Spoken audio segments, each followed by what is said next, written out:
Hello tout le monde, aujourd'hui on se retrouve pour une nouvelle vidéo nail art. Alors aujourd'hui je vais vous montrer comment faire cette tendance là qui est le contouring nails. Alors je sais pas si c'est son nom officiel ou pas, en tout cas moi c'est le nom que j'ai retenu. Donc j'ai fait un camailleux de plusieurs couleurs dans les violets, donc ça part du violet au nude. Donc je vais vous montrer comment j'ai fait ça. La première étape, ça va être de mettre 2 couches de la couleur qu'on aura choisie. Donc là, j'ai pris un clair. En fait, j'ai essayé de prendre plusieurs nuances de couleurs pour justement pouvoir avoir un regard objectif sur quelle couleur ressort bien, quelle couleur ressort moins bien. Et donc voilà, donc j'ai fait plusieurs teintes. J'ai fait du foncé, du clair, de l'intermédiaire, voilà.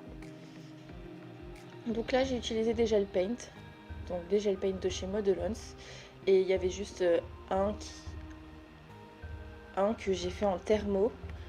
C'est un thermo que j'avais acheté il y a des années sur AliExpress. Honnêtement, je ne saurais pas vous dire la marque.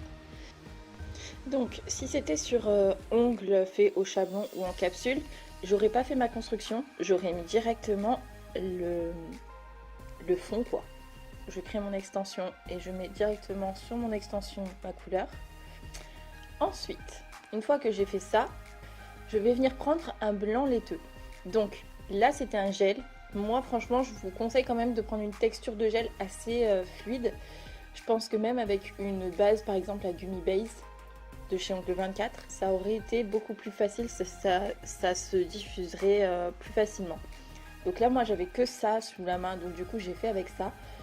Donc, je suis venue tout simplement dégrader doucement mon gel vers les bords. Et pour que le blanc soit bien concentré au centre, je vais tout simplement le retourner. Donc, voilà. Je vais jouer avec la pesanteur. Et ensuite, je mets à catalyser quand tout ça me convient.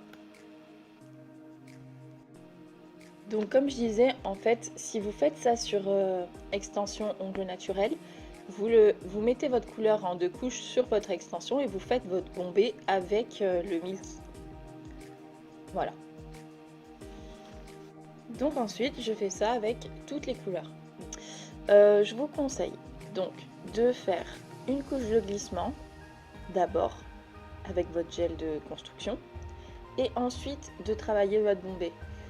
Parce que là, à chaque fois, moi, je faisais le bombé directement et je dégradais. Sauf qu'avec une couche de glissement, ben, mon apex, enfin mon gel se serait plus facilement diffusé, on va dire. Perso, je trouve que sur les couleurs claires, c'est pas très joli. Par contre, sur les couleurs foncées, je trouve ça joli. Donc, il n'y a pas beaucoup besoin de limage, mais je viens quand même limer avec une lime assez douce quand même. J'aurais même pu le faire avec un bloc polissoir, tout simplement.